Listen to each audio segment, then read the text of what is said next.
Morning walk पे जाते हैं? क्या आपने अपने लिपिड प्रोफाइल की जांच हाल ही में कराई है?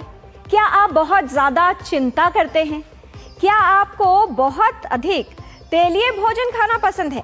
और क्या आप ज़रूरत से ज़्यादा इमोशनल हैं, यानी जब भी कोई बात आती है तो वो आपके मन से नहीं निकलती? अगर आपके साथ ये सब कुछ हो रहा है तो आज का कार्यक्रम सिर्फ आपके लिए है, क्योंकि ये तमाम कारक आपके हृदय को प्रभावित कर सकते हैं और कारण बन सकते हैं हृदय रोग का। हृदय रोग या कार्डियोवैस्कुलर डिजीजेस भारत में एक बड़ी समस्या है। इसके कई कारण हो सकते हैं और कई तरह से हो सकता है इसका प्रभाव। किस तरह आप अपने दिल की सेहत को ठीक रख सकते हैं, आज हम बात करेंगे विस्तार से टोटल हेल्थ में। नमस्कार, आप सभी का स्वागत है आज के इस विशेष अंक में। मैं हूं किरण भारद्वाज। कहते हैं जमाने में आए हो तो जीने का हुनर रखना, दुश्मनों से कोई खतरा नहीं, बस अपनों पे नजर रखना। कई बार हमारी जीवन शैली में इस तरह के बदलाव आते हैं जिसकी वजह से हमारा हृदय प्रभावित होने लगता है और व्यक्ति को इस बात की खबर ही नहीं होती। कार्डियोवैस्कुलर डिजीजेस सभी के लिए एक बड़ा खतरा है। आंकड़ों की बात की जाए तो ये बताया जाता है कि विश्व में प्रत्येक वर्ष कार्डियोवैस्कुलर डिजीजेस की वजह से 2 करोड़ से अधिक लोगों की मृत्यु हो जाती है। इसके अलावा 5 में से 1 व्यक्ति की मृत्यु कार्डियोवैस्कुलर डिजीजेस की वजह से समय से पहले ही हो जाती है, यानी इसमें प्री मैच्योर डेथ्स देखी जाती हैं। कॉरोनरी आर्टरी डिजीज हृदय रोग का सबसे आम प्रकार है और ये संबंधित है हमारी जीवन शैली से। ऐसे में इस बात को समझना जरूरी है कि वो कौन से कारक हैं जो कॉरोनरी आर्टरी डिजीज के खतरे को बढ़ाते हैं, साथ ही किस तरह से उनमें बदलाव किया जा सकता है। एथेरोस्क्लेरोसिस क्या होता है और कैसे यह हृदय रोग का कारण बन सकता है, किस प्रकार से हृदय रोग की संभावना को बढ़ा सकता है। ट्राइग्लिसराइड्स और हृदय के स्वास्थ्य का क्या कोई संबंध है, यानी अगर आपने जांच करवाई और आपके ट्राइग्लिसराइड्स का लेवल बिगड़ा हुआ है तो किस तरह से समझा जाएगा इसे हृदय के स्वास्थ्य से जोड़कर। यदि आप ठीक से नींद नहीं लेते, रात भर मोबाइल पर या इंटरनेट सर्फिंग पर लगे रहते हैं और आपकी नींद अच्छी नहीं है, तो क्या ये आपके हृदय के स्वास्थ्य को प्रभावित कर सकती है। इसके अलावा एंजाइना और हार्ट अटैक, ये क्या अवस्थाएं हैं? क्या इन दोनों में कोई अंतर है या दोनों एक ही तरह की अवस्था है? बहुत सारे लोग ऐसा कहते हैं कि उनको हार्ट अटैक से पहले कोई सिम्टम या लक्षण नहीं आता।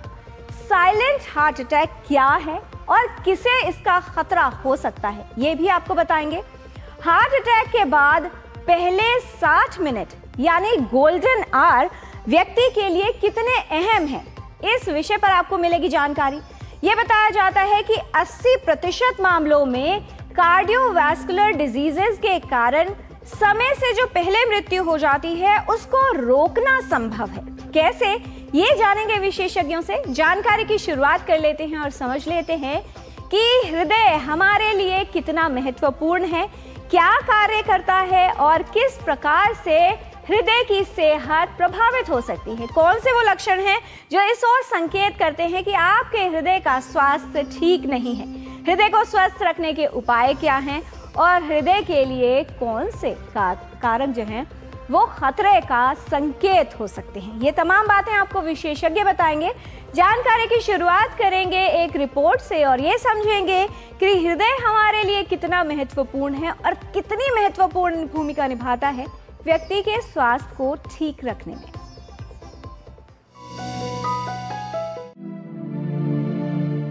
हृदय संबंधित बीमारियों का खतरा लगातार बढ़ रहा है। चिंता की बात यह है कि अब हृदयघात के मामले कम उम्र के वयस्कों में भी देखे जा रहे हैं। स्वस्थ जीवन जीने के लिए हृदय का स्वस्थ होना आवश्यक है, लेकिन आजकल हृदय के लिए खतरा बढ़ गया है और हमारे स्वास्थ्य के लिए भी। हृदय रोग ये स्थिति चिंताजनक है क्योंकि इसमें मेडिकल इमरजेंसी हो सकती है। कई तरह की बीमारियां हृदय को प्रभावित करती हैं, लेकिन कॉरोनरी आर्टरी डिजीज, एंजाइना और दिल का दौरा ये सब अनियंत्रित जीवन शैली से संबंधित हैं। हमारी जीवन शैली में कई ऐसे कारक हैं जो हृदय को प्रभावित करते हैं और हृदयाघात की संभावना को बढ़ाते हैं, साथ ही हृदय की बीमारियों को आमंत्रित करते हैं। मोटापा, मधुमेह, कोलेस्ट्रॉल का अधिक स्तर, उच्च रक्तचाप, धूम्रपान करना, तनाव, अनियंत्रित जीवन शैली, वसायुक्त आहार का अधिक मात्रा में सेवन, शारीरिक श्रम में कमी, इन सभी से हृदय के लिए खतरा बढ़ जाता है और व्यक्ति हृदय रोग की गिरफ्त में आ सकता है। हृदय रोग के खतरे को पहचानना जरूरी है।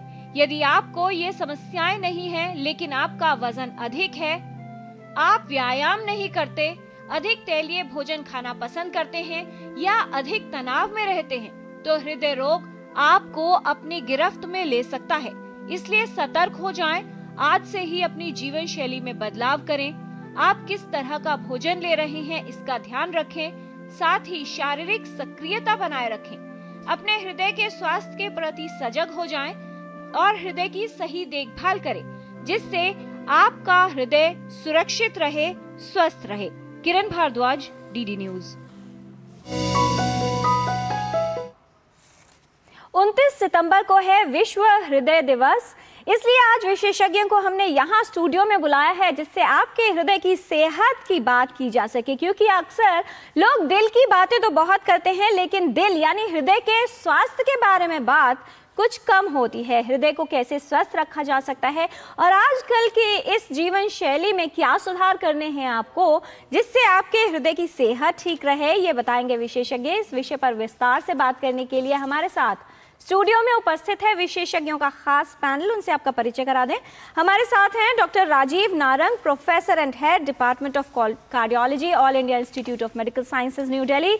With over 25 years of experience, his areas of interest are coronary artery disease, myocardial infarction, interventional cardiology, coronary angioplasty, heart failure, and atherosclerosis. He has over 500 publications and 3000 citations. बहुत स्वागत है डॉक्टर नारंग आपका। आज के डिस्कशन में हमारे साथ रहेंगे doctor Anunay Gupta, professor cardiology from Vardhman Mahavir Medical College and Safdarjung Hospital. His areas of interest are cardiac arrhythmias, hypertension, complex coronary intervention, and pregnancy with heart disease. Advanced electrophysiology fellowship he has done from Westmead Hospital, Sydney, Australia. Research publications in the reviewed journals. He has been the principal and co-investigator for projects with ICMR and AIMS. बहुत स्वागत है doctor Gupta आपका। आज के discussion में हमारे साथ हैं doctor Sanjeev Kathuria, professor of cardiology, G B Pant institute of medical education and research, Maulana Azad medical college, one of the few who works in almost all the subdivisions of cardiology. His areas of interest are electrophysiology and structural heart diseases. He has written papers and chapters in various previous prestigious journals and books, and presently spearheads the electrophysiology work of his department. बहुत स्वागत है doctor Sanjeev Kathuria. हृदय की बात बहुत ही महत्वपूर्ण है और बहुत सारे लोग हैं जो इसके विषय में ध्यान देना भूल जाते हैं। आज हृदय को कैसे स्वस्थ बनाना है ये आपको विशेषज्ञ बताएंगे। इस विषय से संबंधित कोई भी आप जानकारी चाहते हैं तो आप हमारे इन 2 नंबर्स पर कॉल कर सकते हैं। 011 है दिल्ली का STD कोड जो आपको लगाना है, नंबर है 23097648 एंड 23097671। आप अपने प्रश्न ईमेल भी कर सकते हैं ddnewstotalhealth@gmail.com पर। तो आइए जानते हैं कि हृदय का स्वास्थ्य हमारे लिए कितना महत्वपूर्ण है। सबसे पहले डॉक्टर राजीव नारंग, कल हम वर्ल्ड हार्ट डे मनाएंगे। आज के सिनेरियो में अगर बात की जाए, कितना महत्व आपको लगता है कि सभी को अपने हृदय का ख्याल रखने के लिए सतर्क किया जाए और इस विषय में जागरूकता की आवश्यकता कितनी लगती है आपको? धन्यवाद। ये बहुत ही इम्पोर्टेंट विषय है। हार्ट की डिजीज़ जो है वर्ल्ड वाइड सबसे कॉमन कारण है डेथ होने का, और वेस्टर्न कंट्रीज़ में इसका लेवल काफ़ी ज़्यादा है, और भारत में भी जिस तरह से प्रॉस्पेरिटी बढ़ रही है तो उसी किस्म की बीमारियां यहाँ पे बढ़ रही हैं और हार्ट डिजीज़ होने का ख़तरा बढ़ रहा है। तो हम आए दिन देखते हैं, न्यूज़ भी आती है कि इवन यंग लोग को किसी को हार्ट का अटैक हो गया है और मृत्यु हो गई है। तो इस वजह से इस चीज़ को जानना बहुत ही ज़रूरी है। अगर अच्छी सेहत चाहते हैं तो ये बहुत ज़रूरी है कि हम अपने हार्ट का ख्याल रखें। और सिर्फ हार्ट अटैक में ऐसा नहीं है कि हार्ट अटैक हुआ है मृत्यु हो जाती है, कई बार हार्ट फेलियर हो जाता है। हार्ट अटैक होने के बाद हार्ट कमज़ोर हो जाता है और शरीर को पूरा ब्लड नहीं दे पाता है और उसकी वजह से मरीज़ को चलने फिरने में सांस फूलता है, दिक्कत होती है, पैरों पे सूजन आती है, बाकी शरीर पे भी सूजन आ सकती है। तो वो कंडीशन भी ध्यान रखने वाली है कि हार्ट की डिजीज़ को प्रिवेंट करना बहुत ही ज़रूरी है। जी डॉक्टर अनु ने, जब बात आती है हृदय रोग की, हम उन समस्याओं की बात करेंगे विशेष तौर पर जो जीवन शैली से संबंधित है। जैसा डॉक्टर नारंग ने कहा कि आजकल यंग पेशेंट्स में भी हृदय की समस्याएं देखी जा रही हैं। कितना बर्डन आपको लगता है कि जब एक कम उम्र के व्यक्ति में या युवा में हृदयाघात हो जाता है और उसके बाद एक लंबा जीवन है, कितना बड़ा जो है वो गंभीर परिणाम दे सकता है और किस तरह के बदलाव आ जाते हैं, क्योंकि यही वो कारक है जो शायद लोगों को मोटिवेट करेगा और ये सतर्क करेगा कि शुरुआत से ही अपने हृदय के विषय में सतर्क होने की आवश्यकता है। जैसा कि हम अभी देख रहे हैं कि यंगर एज में भी हार्ट अटैक हो रहे हैं, तो किसी को अगर एक 70 साल में हार्ट अटैक होता है कंपेयर टू किसी को अगर 30 से 40 साल में उम्र में हार्ट अटैक हो रहा है, तो उसका परिणाम उसकी ज़िंदगी भर रहता है। जैसा सर ने बोला कि अगर हार्ट अटैक होने से मृत्यु के अलावा जो लोग जीवित भी रह जाते हैं, अगर समय से हॉस्पिटल नहीं पहुंच पाते हैं तो उनका हार्ट कमज़ोर हो जाता है, तो उनको अपनी ज़िंदगी के नेक्स्ट फ्यू ईयर्स का कई साल, कई दशक उन दवाइयों पे रहना पड़ता है जो हार्ट को इम्प्रूव करते हैं। कई बार वो दवाइयाँ भी कारगर नहीं होती हैं और जिससे उनको फ्यूचर में ट्रांसप्लांट की भी ज़रूरत पड़ती है। तो और ये जो हार्ट डिसीज़ हो रही हैं, जो यंगर एज में हो रही हैं, ये ज़्यादा प्रॉब्लमेटिक हैं और हमें ये समझना पड़ेगा कि इसके कई कारण एक हेल्दी लाइफस्टाइल ना होना है, एक अच्छा डाइट ना लेना, एक बहुत स्ट्रेस लेना, समय पे नहीं सोना, तो ये सारे कारक हैं जो यंगर एज में अब हार्ट अटैक को कॉमन कर रहे हैं। जी डॉक्टर संजीव, हमारी जो जीवन शैली रही है शुरुआत से ही बहुत ज़्यादा फिजिकल एक्टिविटी रहती थी। लोग रफेज वाला फूड या फाइबर रस फूड जो है वो ज़्यादा खाना पसंद करते थे, लेकिन जिस तरह से समय के साथ हमारी प्रायोरिटीज़ बदली हैं कि अब सब लोग व्यस्त तो हैं लेकिन शायद खुद के लिए या एक्सरसाइज के लिए समय नहीं है। बच्चों का जो इंटरेस्ट है वो फिजिकल एक्टिविटीज से शिफ्ट हो गया है वीडियो गेम्स की तरफ। कितना महत्व आपको लगता है और कितनी महत्वपूर्ण भूमिका ये निभाता है इस खतरे को बढ़ाने में, जिससे न सिर्फ हृदय रोगियों की संख्या बढ़ रही है, हार्ट हेल्थ पर इफेक्ट हो रहा है, बल्कि इसका प्रभाव भी अब कम उम्र से होने लगा है? देखिए, सबसे बड़ी बात बिल्कुल यही है कि हमने अपने जो पुराने लाइफस्टाइल है उसको सबसे ख़राब कर रखा है। अगर आप समझेंगे प्रोसेस्ड फूड्स खाना, जो कि अब बच्चों की आदत है, फिजिकल एक्टिविटी को बिल्कुल कम कर दिया जो पहले हम बिल्कुल आराम से करते थे। इनफैक्ट छोटे बच्चों में अब ये ड्रग्स को यूज़ करना, स्मोकिंग करना, ये सब ऐड हो गए हैं। All this things have aggravated this problem. इसकी वजह से ये सब बढ़ गया है। तो ये सबसे इंपॉर्टेंट चीज़ है जो आप कहना चाह रहे हैं कि हमें अपने लाइफस्टाइल को वापस चेंज करना, बिकॉज लाइफस्टाइल में जो इंपॉर्टेंट चीज़ें आती हैं वो फॉलो ही नहीं हो रही हैं। As a result heart disease बचपन से ही आने शुरू होती है। बट एक बात और समझनी है, अगर छोटे बच्चे में, छोटे उम्र के बच्चों में अटैक हो रहा है, वो हमेशा हार्ट अटैक की वजह से नहीं है, उसमें और भी प्रॉब्लम्स होती हैं, जेनेटिक प्रॉब्लम, ड्रग अब्यूज। जी, और शायद यही कारण बनता है क्योंकि बहुत सारी समस्याएं ऐसी होती हैं डॉक्टर नारंग जो कहीं ना कहीं छूट जाती हैं। कौन से पैरामीटर्स आप बताना चाहेंगे जिससे व्यक्ति को ये समझ जाना चाहिए कि उसका हृदय जो है वो ठीक नहीं है या कहीं कुछ गड़बड़ है? तो हार्ट डिजीज़ के जो सिम्टम होते हैं वो सबको पता होने चाहिए। मेन सिम्टम है चेस्ट पेन, और ये भी चेस्ट पेन ऑन एक्सर्शन, जैसे किसी को लंबा चलना पड़े या सीढ़ी चढ़नी पड़े या सामान उठा के जैसे बाज़ार से आते आना पड़े, तो उस टाइम पर मरीज़ को छाती में दर्द होता है। जनरली एक डिफ्यूज़ सा पेन होता है सेंटर ऑफ चेस्ट पर, भारीपन लगता है, जैसे छाती में भारीपन है, तो ये एंजाना टाइप का चेस्ट पेन है। तो अगर ऐसा किसी को हो तो उसको ज़रूर अपने डॉक्टर से कंसल्ट करना चाहिए। जी जी डॉक्टर नारंग बताएं। दूसरा है कि जब चलते हैं तो उनको चलने पर सांस फूलता है, तो ये भी एक इम्पॉर्टेंट सिम्टम होता है। तीसरा है कई बार धड़कन बढ़ती है, मरीज़ को लगता है कि हार्ट बहुत तेज़ धड़क रहा है। चौथा है कि अगर वो पेशेंट को कई बार चक्कर आता है, चक्कर कई बार बेहोश होकर गिर जाते हैं, तो फिर एकदम हार्ट का चेकअप होना ज़रूरी होता है। और पैरों पे सूजन आती है, जैसे मैंने बताया, कई बार हार्ट फेलियर कंडीशन होती हैं तो पैरों में सूजन, तो ये इंपॉर्टेंट जो हैं सिम्टम्स हैं, जो मरीज़ को अगर हों तो ज़रूर डॉक्टर को कंसल्ट करना चाहिए, क्योंकि हार्ट की बीमारी हो सकती है। जी, बहुत सारे ईमेल्स हमारे पास आने शुरू हो गए हैं। डॉक्टर संजीव, संतोष जी का एक ईमेल है, वो ये पूछ रहे हैं कि उनके पिताजी को 52 वर्ष की उम्र में हार्ट अटैक हुआ था और उनके माताजी को हाइपरटेंशन की समस्या है। इनकी उम्र है 28 वर्ष। जानना चाह रहे हैं कि क्या अगर फैमिली हिस्ट्री है इन दोनों समस्याओं की तो इन्हें अधिक सतर्क रहने की आवश्यकता है। वज़न इनका है 78 kgs और हाइट है 6 फीट।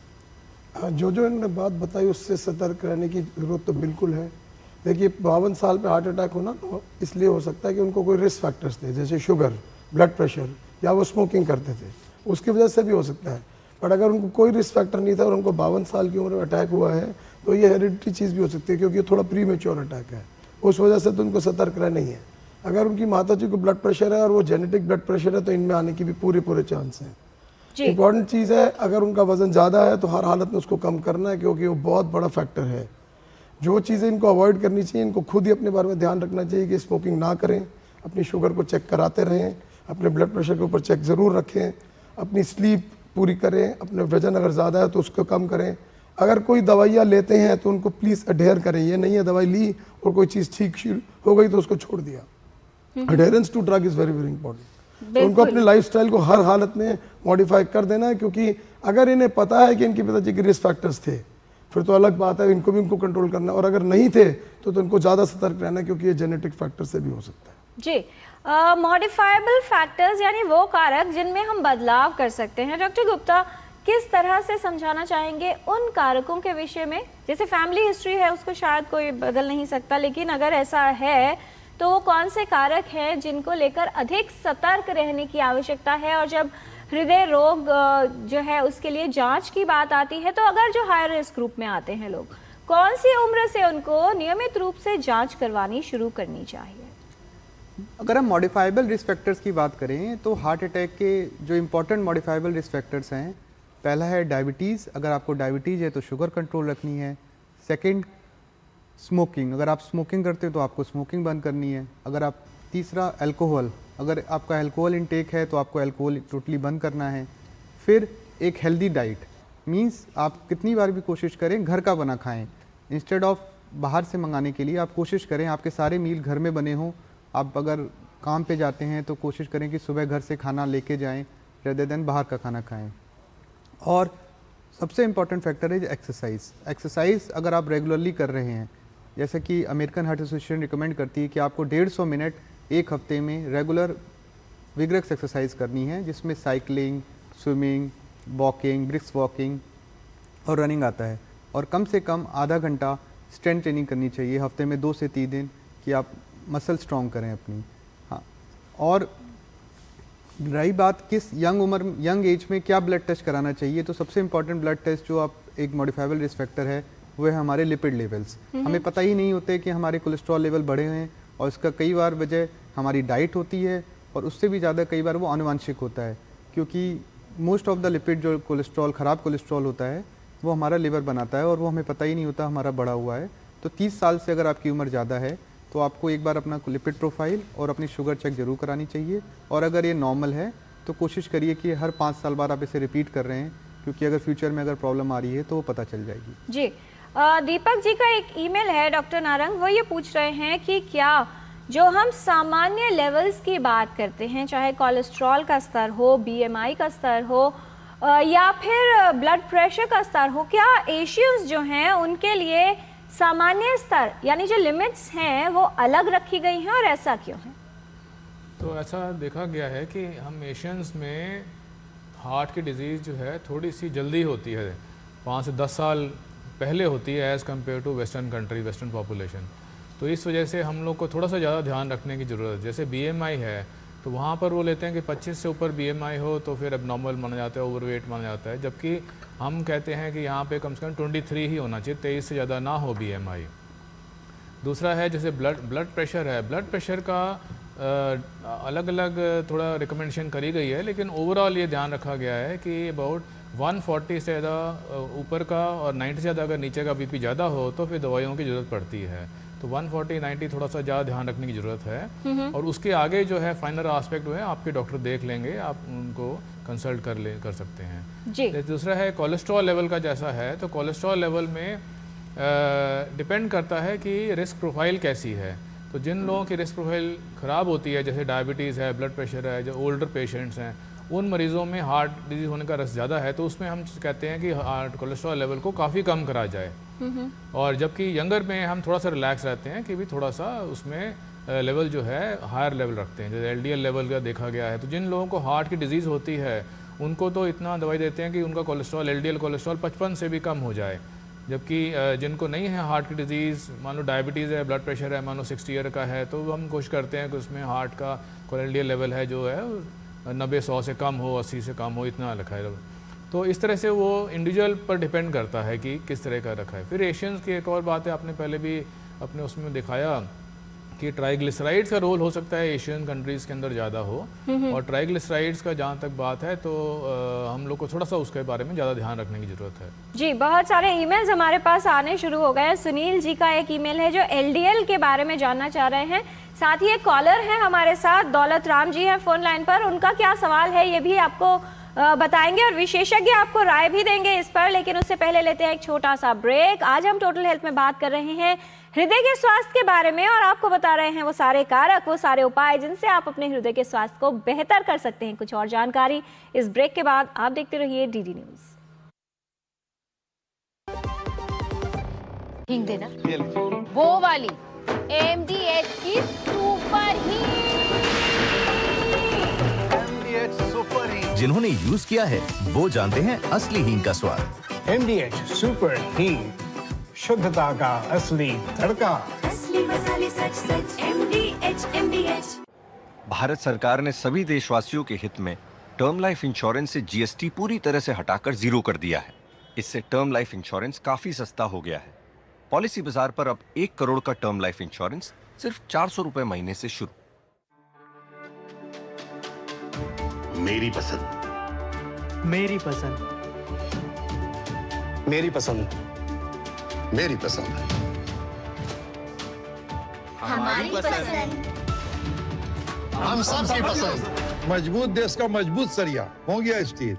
दादी के हाथों का जादू और खुशबू से महकता घर। MDH गरम मसाला, असली मसालों से भरा हूँ मैं, क्योंकि हर रिश्ता है स्वाद से जुड़ा। ब्रेक के बाद टोटल हेल्थ में आपका स्वागत है। हृदय को कैसे रखें स्वस्थ, इस विषय पर हम बात कर रहे हैं। और इस समय हमारे साथ एक कॉलर हैं हरियाणा से फोन लाइन पर, दौलत राम जी हैं। बहुत स्वागत आपका, पूछिए सवाल। दौलत राम जी, टीवी की आवाज कम कर दीजिए, सवाल पूछिए। हाँ जी, हाँ नमस्कार मैडम जी। नमस्कार। हेलो जी, क्या जानना चाहते हैं आप? हाँ जी, हाँ जी, मैं हरियाणा से बोल रहा हूँ। हाँ जी। मेरा 50 ईयर है। मेरा कोलेस्ट्रॉल हाई रहता है और मैं अभी TMT टेस्ट कराया था, उसमें माइल्ड प्रॉब्लम बता रहे हैं जी। तो वो चलने फिरने में कोई दिक्कत नहीं है। मैं डेली घूमता फिरता हूँ, ऐसी कोई समस्या है नहीं, कभी सांस नहीं फूलता, कोई किसी तरह की समस्या नहीं है। लेकिन हल्का थोड़ा प्रेशर का मेरे फील किया था, इसलिए मैं टेस्ट कराया था, तो ऐसे ऐसे उन्होंने बताया। जी डॉक्टर संजीव, क्या करना चाहिए इनको? कोलेस्ट्रॉल के लेवल्स कुछ गड़बड़ आए हैं और शायद इनको थोड़ा सा स्ट्रेस या दबाव सा भी महसूस होता है। और इन्होंने कहा मैं घूमता फिरता हूँ, तो जो लोग मॉर्निंग वॉक भी करते हैं उनको भी ये लगता है कि शायद कभी कभी फ़ोन पर भी बात करते हुए चलते हैं तो उनको लगता है मॉर्निंग वॉक हो गई। अगर कोई रेगुलर एक्टिविटी कर रहा है, फिजिकल एक्टिविटी, इंटेंसिटी क्या रखनी है जिससे सेफ भी हो और उसका प्रभाव भी हो सके? मेरा ख्याल से सबसे इम्पोर्टेंट चीज़ जो आपको समझनी है, जो हार्ट डिजीज़ को बताता है, वो आपकी फिजिकल एक्टिविटी है। अगर आप चल पा रहे हैं, अपना काम कर पा रहे हैं और आपका लेवल सेम रहा है, इनफैक्ट बढ़ा है, कम नहीं हुआ है, इसका मतलब हार्ट डिजीज़ होने का चांस थोड़ा कम है। अब आप जो LDL कह रहे हैं अगर हाई है तो आपको एक लेवल के बारे में बताया होगा, जैसे कि डॉक्टर नाग ने बताया, हम हिंदुस्तानियों में और एशियंस में लेवल को थोड़ा ज़्यादा लेवल से एग्रेसिवली ट्रीट करते हैं। आपको ये देखना है कि आपके बाकी रिस्क फैक्टर्स क्या हैं। आपको शुगर है, आपको ब्लड प्रेशर है, आप स्मोकिंग करते हैं कि नहीं करते, आप अल्कोहल इंटेक करते हैं कि नहीं करते, आप अपना ठीक तरह से सो पाते हैं। अगर आपको थोड़ा स्ट्रेस है भी, वो दैट इज़ अ ट्रांजिएंट, वो कुछ इतनी इंपॉर्टेंट नहीं होगा। सबसे इंपॉर्टेंट चीज़ जो आपको गाइड करेगी, अगर आपकी फिजिकल एक्टिविटी का स्केल कम हो गया है, जो आप करते थे उससे कम हो रहा है, ये आपको हार्ट डिजीज के बारे में बताएगा। एक्चुअल आपको अपनी वैल्यू एलडीएल की देखनी है। अगर आपके रिस्क फैक्टर्स ज़्यादा हैं तो एलडीएल की वैल्यू को कम करते हैं। ऑब्वियसली इंडियंस में बहुत ज़्यादा एग्रेसिवली करते हैं, 55 से भी कम करने का एलडीएल का सुझाव है, बट वो डिपेंड करता है आपके बाकी रिस्क फैक्टर्स हैं कि नहीं। अदरवाइज अगर आपको हार्ट डिजीज कुछ नहीं है तो हम इसको 100 से नीचे भी रख सकते हैं। राइट तो अगर ट्राइग्लिसराइड का स्तर ज़्यादा है तो इसे कम तो अवश्य करना है, लेकिन ये कम होगा कैसे? डॉक्टर अनुनय गुप्ता, एक सवाल है सुनील जी का, वो ये कह रहे हैं कि जिनका हाई जो एलडीएल का स्तर है वो ज़्यादा है, ट्राइग्लिसराइड्स का स्तर ज़्यादा हो, तो क्या वो देसी घी खा सकते हैं या नहीं? साथ ही ये भी आप अवश्य बता दें कि किस तरह से अगर लेवल्स ज़्यादा आते हैं क्या मॉडिफिकेशन ऐसा करें जिससे वो लेवल्स ठीक किए जा सके। तो पहले मैं बात करता हूँ एलडीएल कोलेस्ट्रॉल की। एलडीएल कोलेस्ट्रॉल जो सबसे ख़राब कोलेस्ट्रॉल होता है और सारी काफ़ी स्टडीज़ में क्या सब में प्रूवन है कि हार्ट अटैक का एक रिस्क को बढ़ाता है। तो ये 80% लिवर से बनता है जो हमारी बॉडी खुद बनाती है, जो भी हमारा ब्लड लेवल है, और 20% हमारे डाइट से होता है। तो कई बार हमने ऐसे मरीज देखे हैं जिनकी बहुत ही हेल्दी डाइट होती है मगर उनका एलडीएल कोलेस्ट्रॉल बढ़ा हुआ होता है, तो उसका वो रीज़न अनुवांशिक होता है, ना कि उनकी डाइट। हाँ, अगर आपकी डाइट बहुत ख़राब है तो आप अपनी डाइट को कंट्रोल करके एलडीएल कोलेस्ट्रॉल को कम कर सकते हैं। एलडीएल कोलेस्ट्रॉल को कम करने के लिए डाइट में जो आपको चेंज करना है, जो सैचुरेटेड फैट्स होते हैं, जैसे कि प्रोसेस फूड में होता है, ट्रांस फैट होता है, बटर, घी, इनमें ट्रांस सैचुरेटेड फैट्स होते हैं जो इन एलडीएल कोलेस्ट्रॉल को बढ़ाते हैं। और कई बार देखा गया है डॉक्टर गुप्ता कि जो लोग फ्राइड फूड खाते हैं और खासकर बाजारों से, चाहे पूड़ी हो या समोसे, उसी तेल का उपयोग करके उसमें बार बार फ्राई किया जाता है। तो ये बहुत ही बड़ी प्रॉब्लम है। अगर मैं पहले भी मैंने बोला कि अगर आपको फ्राइड समोसा खाने का मन है तो आप घर पे बना के खा लीजिए रेदर देन उसको मार्केट में खाने की। प्रॉब्लम ये है कि मार्केट में वो एक बार तेल इस्तेमाल होता है, वो बार बार फ्राई होके वो टोटली ट्रांस फैट में कन्वर्ट हो चुका होता है, तो जो हमारी सेहत के लिए बहुत ख़राब है। घर में अगर आप कुछ भी अगर तेली खाने, पूड़ी सब्जी खानी है तो हफ्ते महीने एक बार में खा सकते हैं, क्योंकि घर का आपका तेल साफ़ है और वो बार बार फ्राई नहीं हो रहा होता है। जी डॉक्टर नारंग, बहुत बार हाल फिलहाल में देखा गया कि यंग एडल्ट्स हैं अपने आप को फिटनेस फ्रीक मानते हैं, जिम भी करते हैं, और फिर देखा जाता है कि बहुत ज़्यादा वर्कआउट किया और सडनली या तो अटैक आया या फिर सडन डेथ के केसेस भी देखे गए। अब ये क्या है? जो एक्सरसाइज नहीं करता वो तो ये समझता है कि चलिए मैं अपनी सेहत को लेकर शायद सतर्क नहीं हूँ या ध्यान नहीं दिया, वहीं दूसरी तरफ जो लोग जिम जा रहे हैं उनको ये पक्का यकीन होता है कि अब जिम जाना शुरू कर दिया मतलब सब कुछ ठीक है। इस तरह के केसेस जो है किस ओर संकेत करते हैं? क्यों अधिक सतर्क रहने की ज़रूरत है युवाओं को जो शायद जिम की शुरुआत कर रहे हैं या बहुत ज़्यादा मोटिवेट होकर एकदम से स्ट्रेनियस एक्टिविटीज़ शुरू कर देते हैं? तो ये बहुत इम्पॉर्टेंट विषय है और इसमें कई एस्पेक्ट हैं, थोड़ा सा कॉम्प्लेक्स विषय है ये, क्योंकि एक चीज़ है कि हम देखें जैसे कि रिसेंट ईयर्स में अभी कुछ ज़्यादा केसेस ऐसे देखे गए हैं, तो उसका एक कारण एक्चुअली ये भी है कि अब जो है सोशल मीडिया बहुत ज़्यादा आ गया है, खासकर कोविड के बाद। कोविड के टाइम पर सब लोगों ने सोशल मीडिया यूज़ करना शुरू कर दिया और उसके बाद कंटिन्यू रखा, तो कोई भी न्यूज़ इधर होती है तो एकदम सोशल मीडिया के थ्रू सब तक पहुँच जाती है। तो हो सकता है ये केसेस पहले भी होते हों, लेकिन इतने जल्दी न्यूज़ नहीं पहुंचती सबके पास, अभी सबको पता लग जाता है, तो एक ये कारण हो सकता है। दूसरी बात ये है कि यंग लोगों में जैसे हार्ट डिजीज़ का होता है या किसी को एपिसोड हुआ ऐसा, तो ज़रूरी नहीं कि वो जो क्लासिकल एंजाइना हार्ट अटैक वाला हार्ट डिजीज़ हो। यंग पेशेंट में कई बार दूसरी हार्ट डिजीज़ होती हैं, उनकी वजह से दिक्कत आती है, जो कि शायद अनआइडेंटिफाइड रही हो। बिल्कुल ठीक। तो एक दो कंडीशन जैसे मैं बताना चाहूँगा, एक है जैसे हाइपरट्रोफिक कार्डियोमायोपैथी, उसके अंदर होता है हार्ट का मसल थिक हो रहा होता है, मोटा हो रहा होता है, और वो उसमें रिदम प्रॉब्लम होने का भी रिस्क होता है। तो ऐसे पेशेंट जब ज़्यादा एक्सरसाइज करते हैं तो उनको हो सकता है उनको हार्ट की प्रॉब्लम ऐसी आ सकती है। दूसरी होती है जैसे डॉक्टर कथूरे ने बोला, जेनेटिक कंडीशंस होती हैं जिसमें रिदम की प्रॉब्लम होती है, जैसे लॉन्ग क्यूटी सिंड्रोम हुआ या ब्रुगाडा सिंड्रोम, इस तरह के कुछ सिंड्रोम होते हैं, जेनेटिक कंडीशन होती हैं, उसमें हार्ट की रिदम प्रॉब्लम होती है। और वो कई बार होता है कि ऐसे कारणों में जेनेटिक कंडीशन ज़्यादा रोल है रादर दैन हार्ट डिजीज़ का, जिसकी atherosclerotic heart disease, angina heart attack वाला हार्ट डिजीज़। तो तीसरी बात है कि कई बार जो लोग ज़्यादा जिम जाते हैं, कई बार वो कुछ सप्लीमेंट्स वगैरह भी ज़्यादा यूज़ करते हैं, और उन सप्लीमेंट्स में कई बार जो है सब्सटेंसेस ऐसे होते हैं जो कि हार्ट का डैमेज कर सकते हैं। चौथा है कि भी कई बार ये जो यंग पेशेंट में कई बार ये अनफॉर्चुनेटली ये ड्रग का एडिक्शन का भी थोड़ा बढ़ गया है। तो कई ड्रग्स जो होती हैं, कोकेन वगैरह जैसे होता है, ड्रग का अगर यूज़ है तो उसका जो बात है उसकी वजह से भी कई बार हार्ट की डिजीज़ होती हैं, हार्ट का एपिसोड हो सकता है। तो ये सारी चीज़ें देखने वाली बात है। और कोई अगर चाहता है कि मैं एक इंटेंसिव एक्सरसाइज प्रोग्राम शुरू करना चाहूँ, जिमिंग करना चाहूँ, तो अच्छा रहेगा कि अपने डॉक्टर से ज़रा एक बार मिल ले। तो सिंपल टेस्ट होते हैं, जैसे ECG टेस्ट है, या बाकी एग्जामिनेशन पर भी पता, डॉक्टर एग्जामिन करेंगे, उनको ही पता लग सकता है कि अंडरलाइन कोई हार्ट डिजीज़ ना हो। अगर ऐसी है तो वो उस टाइम पर पिकअप हो सकती है। जी, और अगर आप सोच रहे हैं कि एक्सरसाइज की शुरुआत करनी है, जो विशेषज्ञों ने आपको कहा है कि ज़रूरी है, तो एक विशेषज्ञ से परामर्श ले लें, अपनी बॉडी की कंडीशन क्या है उसका पता कर लें, और शुरुआत धीरे धीरे करें। ऐसा नहीं कि पहले दिन ही आपको लगे कि आज ही सेहतमंद बनना है और हाई इंटेंसिटी वर्कआउट की तरफ आप चले जाएं।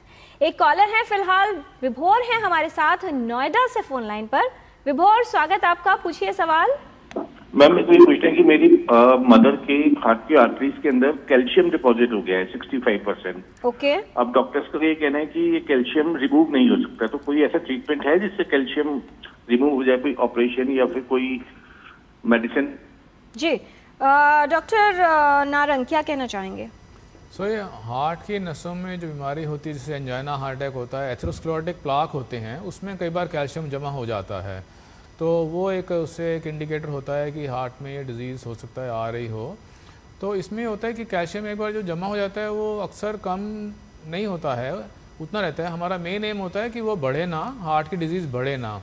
तो ऐसी कंडीशन में basically intensive risk factor modification का बात आती है कि देखा जाए कि उसके कोलेस्ट्रॉल वगैरह कम है, देखा जाए कि उसका ब्लड प्रेशर वगैरह ठीक है, अगर वो स्मोकिंग करते हैं तो स्मोकिंग छोड़ दें।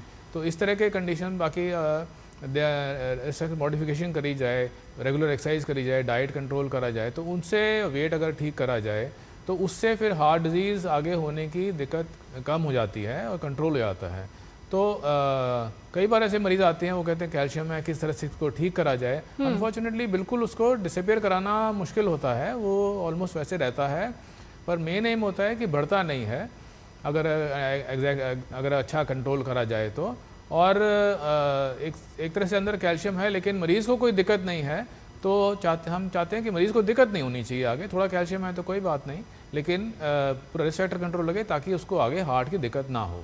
जी, एक ईमेल हमारे पास है डॉक्टर अनु ने, उमेश सिंह का ईमेल है। वो ये कह रहे हैं कि इनकी एज है 30 इयर्स, ऊंचाई है इनकी 167 सेंटीमीटर्स। इन्हें कभी कभी 10 से 15 मिनट के लिए सीने के लेफ्ट साइड में दर्द होता है। वैसे इन्हें सीढ़ियाँ चढ़ने में या दौड़ने में कोई समस्या नहीं है, लगभग 3 किलोमीटर ये दौड़ लेते हैं। क्या इनका जो है ये समस्या हृदय से जुड़ी हुई हो सकती है? क्या लक्षण जो है हृदय से जुड़ी हो सकती है? तो इस तरह का दर्द कि हमें left side of the chest में पेन हो रहा है, बट जो एग्जर्शन पे नहीं हो रहा है, जो एक्सरसाइज करने पे नहीं हो रहा है। हम एक्सरसाइज करते हैं, हम बिल्कुल ठीक है, हमें सडनली कभी कभार पेन लगता है, तो ये नॉर्मली एटिपिकल चेस्ट पेन होता है। और ऐसा ही दर्द अगर बहुत तेज हो रहा हो कि आपको हॉस्पिटल की इमरजेंसी जाना पड़े, आप बैठे हुए हैं, आपको suddenly, which is known as heart attack. तो इनके केस में इन्हें जस्ट एक ECG करा लेना चाहिए, क्योंकि ऐसे सर ने बताया कि कई बार ये जो हाइपरट्रॉफिक कार्डियोमायोपैथी होती है, इनको इस तरह का अजीब सा चेस्ट पेन होता है। और अगर ECG नॉर्मल है और ये अपनी एक्सरसाइज वगैरह अच्छे से कर पा रहे हैं, तो इनको उसके लिए घबराने की जरूरत नहीं है। जी, शायद इसलिए ज़्यादा परेशान है कि इनके दादाजी को लिख रहे हैं कि 92 वर्ष की उम्र में 92 इयर्स में हार्ट अटैक हुआ था। तो आपको चिंता करने की आवश्यकता नहीं है, फिर भी लगता है तो एक विशेषज्ञ से आप परामर्श ले सकते हैं। डॉक्टर संजीव, किस तरह से समझाना चाहेंगे तनाव का रोल, क्योंकि आजकल कोई भी ऐसा व्यक्ति नहीं है जो तनाव से दूर हो। कैसे तनाव को मैनेज किया जाए और क्यों आवश्यक है? क्या अगर लंबे समय तक तनाव चल रहा है या व्यक्ति ठीक से नहीं सोता, इससे भी हृदय का स्वास्थ्य प्रभावित हो सकता है? जैसा कि मैंने पहले ही बताया, तो बहुत ही इंपॉर्टेंट फैक्टर है। अगर कोई सो नहीं पा रहा है और तनाव ज़्यादा रख रहा है, तो हमारी बॉडी में कुछ हार्मोन्स हैं जो हमारे पूरे मेटाबॉलिज्म को चेंज करके हमारी शुगर तक को बढ़ाते हैं और अफेक्ट कर देते हैं। ये चीज़ें हर हालत में हार्ट पे अफेक्ट करती हैं। अगर हम सीधी सी बात उनको ये कहें कि अपना तनाव कम कर लें, तो उनका अपना ही तरीका है तनाव को कम करना। मतलब जिस चीज़ से जूझ रहे हैं उसको कम करना ज़रूरी है। But at the same time कुछ चीज़ें हैं जो आपको तनाव को कम करने में वैसे भी हेल्प कर सकती है, जैसे मेडिटेशन, योगा, कुछ ऐसी चीज़ें ज्वाइन करें जो आपके स्ट्रेस लेवल को इंट्रिंसिकली कम करने की कोशिश करें। एज अ रिस्क फैक्टर ये उतना ही बड़ा रिस्क फैक्टर है ताकि जितने बाकी रिस्क फैक्टर्स हैं। इनफैक्ट एक स्टडी ने इसको 9 मेजर रिस्क फैक्टर्स में रखा था आपका तनाव का लेवल। जी डॉक्टर नारंग, जब किसी को हृदयाघात होता है, एक सवाल है, सलीना है, पूछ रही हैं कि आपने कुछ लक्षण बताए हैं, क्या ऐसा भी हो सकता है कि व्यक्ति में लक्षण ना हो और फिर भी उसे हार्ट अटैक हो जाए? क्या महिलाओं में लक्षण अलग या अनयूजुअल हो सकते हैं, यानी सीने में दर्द नहीं हुआ, कुछ और अनयूजुअल साइन हो सकता है? तो ऐसा है, ये तो बात ठीक है, क्योंकि हार्ट की डिजीज़ शुरू में साइलेंट ही होती है, धीरे धीरे बढ़ रही होती है। तो हार्ट की नसों में जो अंदर की लेयर पर प्लाक जमा हो जाता है जिसमें कोलेस्ट्रॉल वगैरह होता है। तो कई बार क्या होता है कि वो दिक्कत नहीं दे रहा होता, प्लाक जो होता है हल्का होता है, लेकिन कई बार हाँ वो प्लाक रप्चर कर जाता है और रप्चर करने से उस एरिया में ब्लड क्लॉट कर जाता है। और ब्लड क्लॉट कर गया तो हार्ट के पार्ट ऑफ मसल में ब्लड जाना बिल्कुल बंद हो जाता है। तो फिर अचानक ही फिर दिक्कत खड़ी हो जाती है, मरीज़ को छाती में जोर सा दर्द होता है और हार्ट का अटैक जिसको हम कहते हैं हो जाता है। तो यही कारण है कि शुरू में ही ध्यान रखना चाहिए ताकि आगे हार्ट अटैक का रिस्क कम रहे। और जिस तरह बता रहे हैं कि विमेन में ये बात ठीक है कि विमेन में कई बार सिम्टम कम होते हैं या सिम्टम्स एटिपिकल होते हैं, साइलेंट अटैक होने का भी चांस ज़्यादा होता है। तो ये सब चीज़ें होती हैं, तो विमेन को थोड़ा सा ज़्यादा ध्यान रखने की ज़रूरत है। अपना मेनली रेगुलर चेकअप कराना, साल में एक बार चेकअप कराना चाहिए जिसमें ब्लड प्रेशर चेक हो जाएगा, ब्लड टेस्ट हो जाएंगे तो उसमें कोलेस्ट्रॉल वगैरह का पता लग जाएगा, शुगर ज़्यादा होगी तो शुगर का पता लग जाएगा। तो इस तरह की चीज़ें जो है चेकअप हो जाएंगी और उससे ज़रूरत होगी तो उनकी ट्रीटमेंट शुरू हो जाएगी, तो उससे हार्ट डिजीज़ का रिस्क जो है कम हो जाएगा। जी, राधे श्याम जी का ईमेल है डॉक्टर संजीव, वो ये लिख रहे हैं कि उनको 2012 में स्टेंट हुआ था, एंजियोप्लास्टी हुई थी, अभी वो 6 किलोमीटर वॉक करते हैं, उनको कोई समस्या नहीं है। सेकेंड हार्ट अटैक के चांसेस क्या हो सकते हैं, क्या प्रिकॉशंस की आवश्यकता है? जैसे कि मैंने पहले बताया, सबसे इम्पोर्टेंट बात, अगर आप अपनी फिजिकल एक्टिविटी आप कर रहे हैं तो आप सबसे बढ़िया चीज़ कर रहे हैं, वो बताता है आपका स्टेंट चल रहा है और आप भी चल रहे हैं। अब इम्पॉर्टेंट चीज़ है सेकंड हार्ट अटैक, वो डिपेंड करता है आपके रिस्क फैक्टर्स क्या हैं। अगर आपने स्टेंट डलवाया, आप एक्सरसाइज तो कर रहे हैं लेकिन साथ में स्मोकिंग कर रहे हैं, या आपको डायबिटीज़ है जो कंट्रोल नहीं है, या आपको ब्लड प्रेशर है, या आप स्ट्रेस लेते हैं, या आप अपनी दवाइयों को अडियर नहीं करते हैं, आपने दवाई शुरू की, चलो अब मैं ठीक चल रहा हूँ, छोड़ देता हूँ थोड़े दिन के लिए, ये अगर आप कर रहे हैं तो अटैक का डर बिल्कुल रहेगा। जो फैक्टर्स हैं वो पहले और सेकंड अटैक के लिए बिल्कुल सेम है। इंपॉर्टेंट चीज़, अगर आप अपनी फिजिकल एक्टिविटी मेंटेन कर रहे हैं, अपनी दवाइयों का अडेयर कर रहे हैं, अपनी अगर कोई रिस्क फैक्टर है उसको आपने बहुत अच्छा कंट्रोल कर रखा है तो रिस्क उसका हमेशा कम रहेगा।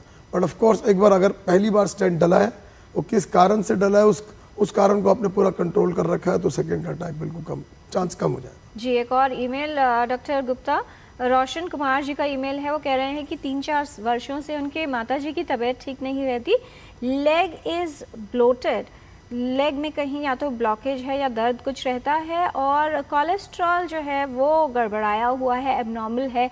ऐसी स्थिति में कैसे खतरे को कम किया जा सकता है?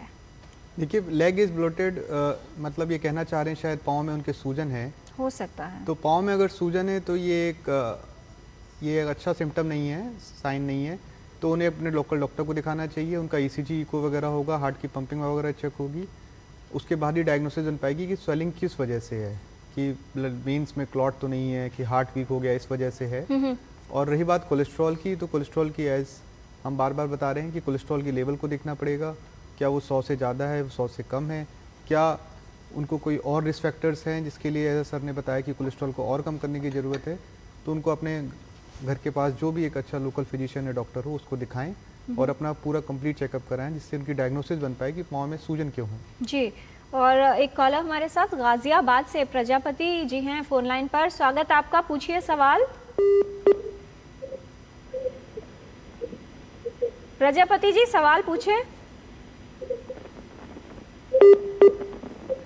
लगता है हमारी आवाज वो नहीं सुन पा रहे। जी प्रजापति जी, क्या जानना चाह रहे हैं आप? मैं जानना चाह रहा हूँ, मेरा जो बीपी है वो बढ़ा हुआ रहता है, बढ़ा हुआ मैं कितना नियमित रहता दवाई है? भी खा रहा हूँ, नियमित व्यायाम भी करता हूँ और 2 बार मेरा इको हो चुका और कई बार मेरा ईसीजी वगैरह हो चुका, जो सब नॉर्मल आता है, फिर भी बीपी ऊपर वाला 170-80 रहता है और नीचे वाला 115, 120, 100 इस तरह से रहता है। डेली का ऐसे ही रहता है, डेली की दवा भी खा रहा हूँ बीपी जी। कई बार हार्ट विशेषज्ञ को दिखा चुका, सब कुछ नॉर्मल है। बीपी का एक जो लेवल है वो ठीक नहीं रहता, अपर लिमिट ठीक नहीं है। डॉक्टर अनुनय गुप्ता, क्या एडवाइस करेंगे आप? तो जैसा कि ये कह रहे हैं कि ये बीपी की मेडिसिन ले रहे हैं और इनका बीपी स्टिल 170 और 110 है, तो अब हमें देखना पड़ेगा कि इसकी वजह क्या है। कई बार इसको बोलते हैं रेजिस्टेंट हाइपरटेंशन, जिसमें मरीज़ 3 से 4 मेडिसिन ले रहा होता है और उसके बाद भी उसका बीपी कंट्रोल नहीं होता। ये अनकॉमन है, बट हम क्लिनिकल प्रैक्टिस में इसको देखते हैं। तो इनके फर्दर मोर टेस्ट होने चाहिए कि ऐसा क्यों हो रहा है, तो इनको अपने किसी कार्डियोलॉजिस्ट को मिलें और उनसे जाके मिलें और उस पर दवाइयाँ और ऐड करी जा सकती हैं जिससे बीपी कंट्रोल हो सकता है कि उनकी बॉडी में एक रीज़न हो जिसकी वजह से रेजिस्टेंट हाइपरटेंशन हो रहा हो, तो उसकी वजह ढूंढनी पड़ेगी और उसको ट्रीट करना पड़ेगा। बिकॉज इतने अगर काफ़ी समय तक इनका बीपी इसी रेंज में रहेगा तो इनके लिए भविष्य में काफ़ी दिक्कत हो सकती है। जी, किस तरह के लक्षण हार्ट अटैक में हो सकते हैं? डॉक्टर नारंग, आपने बहुत विस्तार से बताया और ये भी हमने समझ लिया कि कुछ मामलों में ऐसा हो सकता है कि लक्षण बहुत प्रोमिनेंट न हो। मान लीजिए किसी व्यक्ति को लग रहा है कि उसको हार्ट अटैक आ रहा है, कैसे आइडेंटिफाई होगा और ऐसे में करना क्या है? अब जब किसी को हार्ट अटैक आता है तो जो अस्पताल तक पहुंचने का समय है, क्योंकि किसी को लगता है कि शायद गैस है, इंडाइजेशन है, तो खुद ही दवा ले ली जाती है। कितना इम्पोर्टेंट है कि जल्द से जल्द व्यक्ति एक सही अस्पताल में पहुंचे। गोल्डन आवर की कितनी इम्पोर्टेंस मानते हैं आप? तो ये बहुत ज़रूरी बात है कि अगर किसी को छाती में दर्द होता है, ज़ोर से दर्द हो रहा है, तो उसको इग्नोर नहीं करना चाहिए, एकदम हॉस्पिटल पहुंचना चाहिए।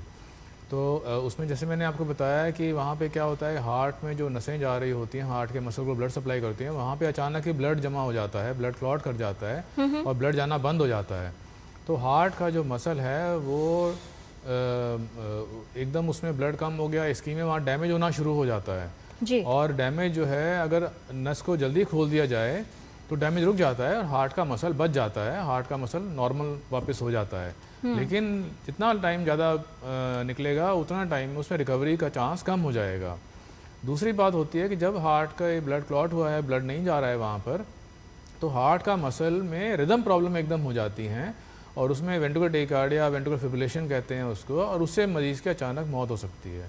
तो इस वजह से कोशिश करनी चाहिए कि जल्दी उसका इलाज करा जाए। तो घंटे भर में अगर हॉस्पिटल पहुंच जाते हैं, दवाई शुरू हो जाती है, एंजियोप्लास्टी हो जाती है, खुल जाता है नस को, तो फिर हार्ट का ब्लड रिस्टोर हो जाएगा और ये सब खतरा जो है काफ़ी कम हो जाएगा, मसल नॉर्मल हो जाएगा। जितना टाइम ज़्यादा निकलेगा उतना मरीज़ को रिस्क है, उसी टाइम प्रॉब्लम होने का रिस्क है। और मरीज़ को लॉन्ग टर्म में भी जो अगर मरीज़ सर्वाइव करता है तो उसमें हार्ट का मसल डैमेज होता है, तो मरीज़ को हार्ट फेलियर होने का रिस्क होता है, क्योंकि हार्ट ओवरऑल कमज़ोर हो गया है, पूरा ब्लड नहीं पंप कर पाएगा, तो हार्ट फेलियर का दिक्कत रहती है। तो इसलिए जल्दी पहुंचना बहुत ही ज़रूरी है। जी, एथेरोस्क्लेरोसिस को लेकर भी एक प्रश्न है। एक हमारे व्यूअर हैं, संगीता हैं, वो ये जानना चाह रही हैं कि ये अवस्था क्या होती है?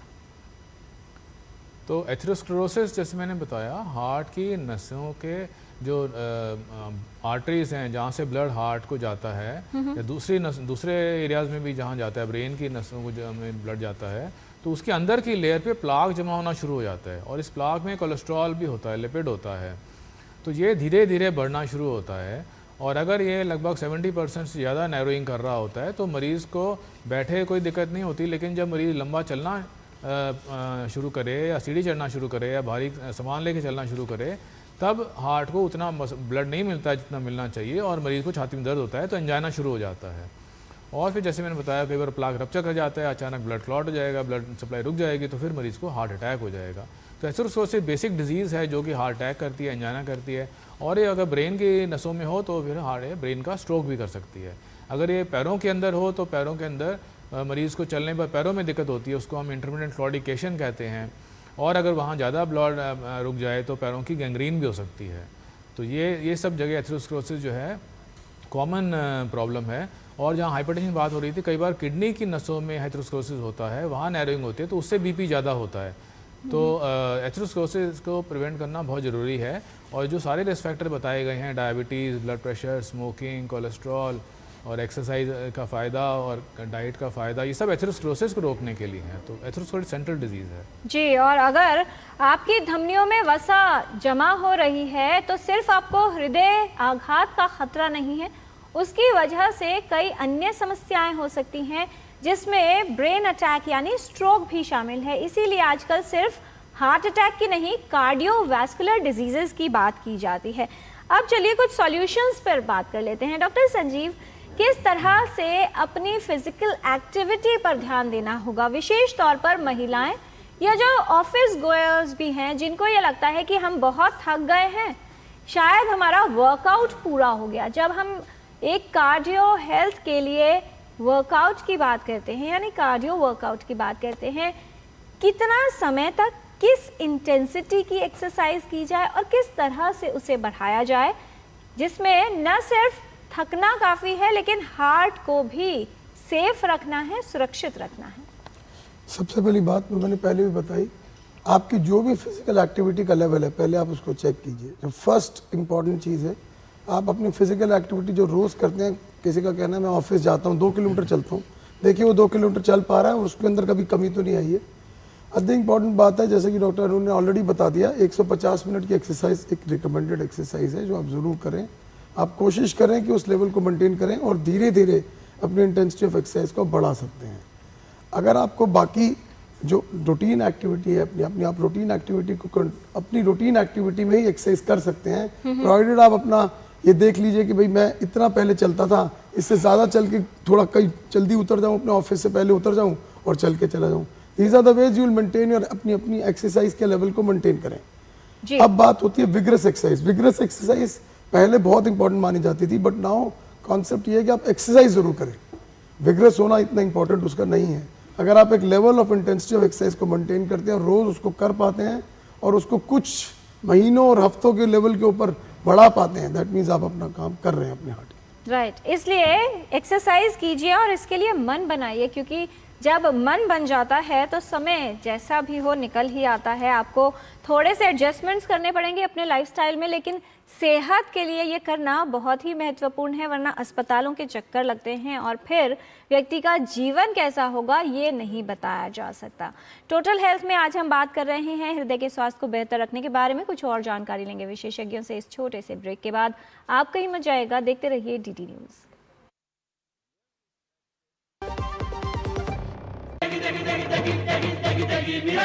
MDH की देगी मिर्च, देगी मिर्च का तड़का, अंग अंग फड़का। MDH की देगी मिर्च। जब धरती चीर कर निकलता है लोहे का पत्थर और मिलता है मोंगिया के जोश से, फिर तपता है, पिघलता है और बनता है फौलाद। अब होता है सरिया सारी खूबियों के साथ। मोंगिया स्टील, मजबूत देश का मजबूत सरिया। अब आया असली स्वाद, अब आया स्वाद। जब स्वाद के पड़े हो लाले तो MDH का चंकी चाट मसाला डालें। MDH का चंकी चाट मसाला। MDH। ब्रेक के बाद टोटल हेल्थ में आपका स्वागत है। आज हम बात कर रहे हैं हृदय को स्वस्थ बनाने के बारे में। विशेषज्ञों ने बताया है कि कौन से खतरे हृदय के लिए हो सकते हैं और कैसे उनको दूर किया जा सकता है। हमारे साथ विशेषज्ञों का खास पैनल है। हमारे साथ हैं doctor Rajeev Narang, doctor Anunay Gupta, doctor Sanjeev Kathuria. विशेषज्ञों से कुछ और जानकारी लेते हैं रैपिड फायर क्वेश्चंस राउंड के माध्यम से। छोटे सवाल और बहुत छोटे जवाब। पहला सवाल डॉक्टर संजीव आपसे कि क्या कार्डियोवैस्कुलर डिजीजेस का रिस्क वृद्ध लोगों को ही होता है? बिल्कुल नहीं, ये दोनों लोग हर एज के बंदों को हो सकता है, बिकॉज रिस्क फैक्टर्स पे वो डिपेंड करता है जी। वृद्ध होते होते उसका रिस्क बढ़ जाता है बिकॉज वृद्धता इन सेल्फ ऐड करती है उसको जी। और छोटे आंसर्स, क्या फैमिली हिस्ट्री यानी पारिवारिक इतिहास होने पर ही हृदयाघात हो सकता है? डॉक्टर अनुनय? नहीं, फैमिली हिस्ट्री है तो ज़्यादा चांसेस हैं, बट बिना फैमिली हिस्ट्री के भी आपको हृदयाघात हो सकता है जी। क्या ब्लॉकेज होना और हार्ट अटैक होना एक ही स्थिति होती है डॉक्टर नारंग? हार्ट अटैक और हार्ट अटैक अक्सर कंप्लीट ब्लॉकेज की वजह से होता है, लेकिन कई हार्ट की कंडीशन जो हैं बहुत सीरियस होती हैं लेकिन उसमें ब्लॉकेज नहीं होता है जी। डॉक्टर संजीव, क्या अगर किसी को माइनर पैल्पिटेशन हो तो उसको नज़रअंदाज कर दिया जाए, कुछ करने की आवश्यकता नहीं है? वो डिपेंड करता है, अगर वो पैल्पिटेशन उसके काम में रंगा दे रही है तो एक ECG पहले कराइए पैल्पिटेशंस की ड्यूरिंग और अप्रोच करिए डॉक्टर जी। डॉक्टर अनुनय, क्या महिलाओं में हृदयाघात के लक्षण अलग हो सकते हैं, असामान्य हो सकते हैं? बिल्कुल हो सकते हैं। जैसा सर ने भी आज हमें बताया, महिलाओं में कई बार सिम्टम्स एटिपिकल होते हैं, तो उन्हें ज़्यादा ध्यान रखना चाहिए। डॉक्टर नारंग, क्या उल्टी आना हृदयाघात का लक्षण हो सकता है? बिल्कुल, जब हार्ट अटैक का छाती में दर्द होता है उसके साथ कई बार मरीज़ को नोज़िया, उल्टी आने का लगता है या उल्टी आती है, तो ये डेफिनेटली ये साइन हो सकता है। जी, क्या हार्ट अटैक के लक्षण सभी में शुरुआत से ही बहुत अधिक आ जाते हैं डॉक्टर संजीव? ये डिपेंड करता है कि उसको कोई और साथ की बीमारी तो नहीं। अगर उनको शुगर है तो अटैक के सिम्टम शायद ना आए। मोस्ट ऑफ लोगों को हार्ट अटैक के सिम्टम, अटैक हुआ तो एकदम आ जाएंगे। जी डॉक्टर अनुनय, क्या डेंटल इन्फेक्शन या गम डिजीज यानी ओरल हेल्थ हृदय को प्रभावित कर सकती है? कर सकती है, बट इसके अभी इतने स्टडीज़ में इतना प्रूवन नहीं है कि डेंटल हेल्थ से ही हार्ट को प्रॉब्लम होती है। जो बाकी अदर रिस्क फैक्टर्स हैं वो ज़्यादा इंपॉर्टेंट है, मगर एज अ रूटीन हमें डेंटल हेल्थ का ख्याल रखना चाहिए। जी, क्या पॉलीसिस्टिक ओवेरियन सिंड्रोम PCOS भी हृदय आघात या हृदय रोग के खतरे को बढ़ाता है डॉक्टर नारंग? कुछ रिलेशन है, कुछ रिलेशन में कुछ स्टडी में देखा गया है विमेन के लिए, लेकिन अगेन जैसे डॉक्टर अनुनय ने बताया कि जो ट्रेडिशनल रिस्क फैक्टर्स हैं उन पर ज़्यादा फोकस रहना चाहिए। जी, एक हमारे व्यूअर का क्वेश्चन था ईमेल में, अमर जी का सवाल था, वो ये जानना चाहते हैं कि क्या अगर किसी को ट्राइग्लिसराइड्स के लेवल ठीक नहीं रहते, खराब है कोलेस्ट्रॉल का स्तर, तो कौन सा कुकिंग ऑयल इस्तेमाल करें? डॉक्टर संजीव, देखिए, ट्राइग्लिसराइड्स के लिए दवाइयाँ बिल्कुल कम अवेलेबल है। वैसे मूफा ऑयल, जो पूफा और मूफा ऑयल्स को यूज़ करना चाहिए। सैचुरेटेड जो जमा हुआ घी है उसको बिल्कुल मत लीजिए।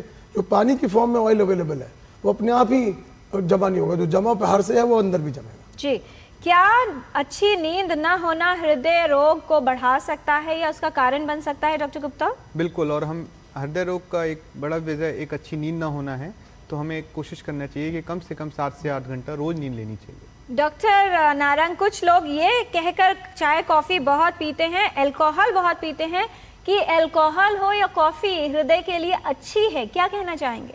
नहीं, ये ज़्यादा तो बिल्कुल भी नहीं लेना चाहिए। ज़्यादा कॉफ़ी, ज़्यादा चाय और अल्कोहल ज़्यादा बिल्कुल भी नहीं लेना चाहिए। तो हम जैसे कहते हैं इसमें कम ही रखें, अच्छा है। इसे इन चीज़ों से हार्ट अटैक और हार्ट की रिदम प्रॉब्लम होने का खतरा भी बहुत बड़ा होता है, और अल्कोहल से तो बाकी बॉडी कंडीशंस का भी प्रॉब्लम होने का रिस्क होता है। राइट। डॉक्टर संजीव, जो लोग पतले हैं उन्हें एक्सरसाइज करने की ज़रूरत नहीं है क्योंकि उनका हार्ट प्रोटेक्टेड है?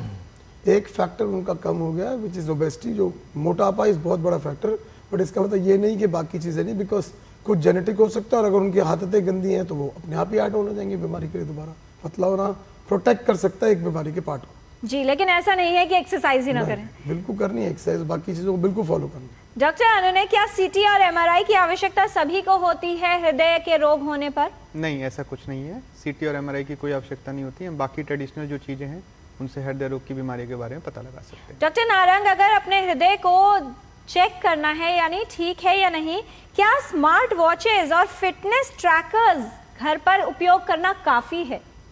तो काफ़ी नहीं है, ये हेल्प करते हैं। फिटनेस ट्रैकर जैसे हैं, और जैसे खासकर मोबाइल में भी ऐप्स हैं कि आप जितने दिन में कितना चलते हैं उससे पता लग जाता है, तो वो अपना थोड़ा ट्रैक करें। उसमें कई बार फ़ायदा ही होता है कि देख लेते हैं आज हम 3,000 स्टेप चले, कल बढ़ा के 5,000 करेंगे, थोड़ा बढ़ाएंगे, जो कहते हैं 7,000 ज़्यादा होने चाहिए, तो हेल्प करते हैं ये। जी, लेकिन उसके भरोसे बैठना नहीं है कि विशेषज्ञ के पास ही नहीं गए। अगर कोलेस्ट्रॉल का स्तर कम करने के लिए कोई दवाएं ले रहा है तो क्या कुछ भी खा सकता है डॉक्टर संजीव? देखिए, वो ऐड कर सकता है, कुछ भी खा सकता है, मतलब सब कुछ अवॉइड नहीं करना। आप अपने टेस्ट के लिए थोड़ा ले सकते हैं, बट ऑफ कोर्स अपने, क्योंकि दवाई तो बढ़ भी सकती है, आप ज़्यादा खा लेंगे, बट बेस्ट चाहिए है कि आप अपना थोड़ा अवॉइड करिए और अपनी दवाई को बिल्कुल अडेयर करिए। Adherence is very important. Red flag signs क्या हो सकते हैं कि किसी को हृदय की समस्या है डॉक्टर अनुनय? तो 4 मेजर सिम्टम्स: चेस्ट पेन जो चलने पे हो रहा हो, सांस फूल रही हो, शरीर में कहीं सूजन आ रही हो, और बीच बीच में पैल्पिटेशन फील हो रहा हो। अगर ये चारों सिम्टम्स हैं तो आपको केयरफुल हो जाना चाहिए, तो एक बार अपने डॉक्टर को परामर्श और सलाह कर लेनी चाहिए। जी, कौन सा टेस्ट रेगुलर करवाना चाहिए अपने हृदय को ये जांच करने के लिए कि ठीक है या नहीं डॉक्टर नारंग? तो एक ब्लड टेस्ट है, एक तो ब्लड प्रेशर चेक और ब्लड टेस्ट है। ये 2 बहुत बेसिक टेस्ट हैं जो साल में एक बार जरूर कराने चाहिए। जी, क्या संदेश देना चाहेंगे डॉक्टर संजीव हमारे सभी व्यूअर्स को, उनके हृदय को स्वस्थ रखने के लिए क्या आवश्यक है? मेरे हिसाब से जो आपके रिस्क फैक्टर हैं उनका कंट्रोल करिए। अपनी अगर कोई दवाई खाते हैं उसकी अडेयरेंस ज़रूर रखिए। और इम्पॉर्टेंट अपनी एंग्जाइटी को कम करने के लिए जो भी आप फैक्टर्स जो भी यूज़ कर सकते हैं, चाहे योगा, मेडिकेशन, उसको फॉलो करें। जी डॉक्टर अनुनय, कैसे हृदय की देखभाल करने के लिए सतर्क रहने की आवश्यकता है, आपका संदेश? मेरा संदेश ये है कि हर किसी को दो चीज़ें जो सबको मॉडिफाई कर सकता है, एक अच्छी एक्सरसाइज, डेली रेगुलर एक्सरसाइज, और एक अच्छी डाइट। अगर हम दोनों चीज़ों को फॉलो करेंगे तो हमारे काफ़ी चांसेस हैं कि और हम अपने हार्ट अटैक के रिस्क को भविष्य में काफ़ी कम कर सकते हैं। क्या कहना चाहेंगे डॉक्टर नारंग? विश्व हृदय दिवस जो है एक दिन लोग मनाते हैं और उसके आसपास फिर उसके बाद भूल जाते हैं। अपने दिल की बात सुनना, उसकी देखभाल करना हर समय पूरा जीवन क्यों आवश्यक है? ये बहुत ज़रूरी चीज़ है। अगर हम चाहते हैं कि हमारा लंबा जीवन हो और हम अच्छा काम करते रहें, फिट रहें, तो हार्ट की देखभाल करना बहुत ज़रूरी है। जैसे बाकी शरीर के अंगों की भी, हार्ट की भी देखभाल बहुत ज़रूरी है। और इसमें जैसे डाइट और एक्सरसाइज दो सेंट्रल चीज़ें हैं, उसके साथ वेट ताकि कम रहे और बॉडी फिट रहे, एक्सरसाइज कैपेसिटी अच्छी रहे, वो सबसे बड़ा फैक्टर है। जी बहुत धन्यवाद इस तमाम जानकारी के लिए doctor Sanjeev Kathuria, doctor Anunay Gupta, doctor Rajeev Narang, आप सभी का। विशेषज्ञों ने विस्तार से बता दिया है कि कैसे हृदय की सेहत को आप बेहतर रख सकते हैं। दिल की बात सुन लो, यही तुमसे कहना है, कितने भी सितम कर लो, संग तुम्हारे रहना है। ये बात सुनने में ज़रूर अच्छी लगती है, लेकिन अगर आप अपने दिल यानी हृदय पर सितम कर रहे हैं, एक्सरसाइज नहीं करते, सही भोजन नहीं करते और ख्याल नहीं रखते अपनी सेहत का, तो आपका हृदय आपका साथ नहीं निभाएगा। इसलिए यदि स्वस्थ रहना है तो हृदय के स्वास्थ्य पर ख्याल रखिए।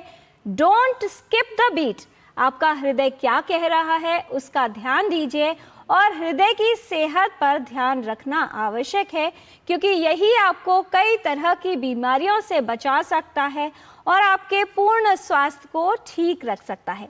हार्ट स्मार्ट चॉइसेस अपने जीवन में अपनाइए, नियंत्रण में रहिए और जीवन शैली को स्वस्थ बनाइए। आज के कार्यक्रम में इतना ही। हमारी पूरी टीम को दीजिए अनुमति। नमस्कार।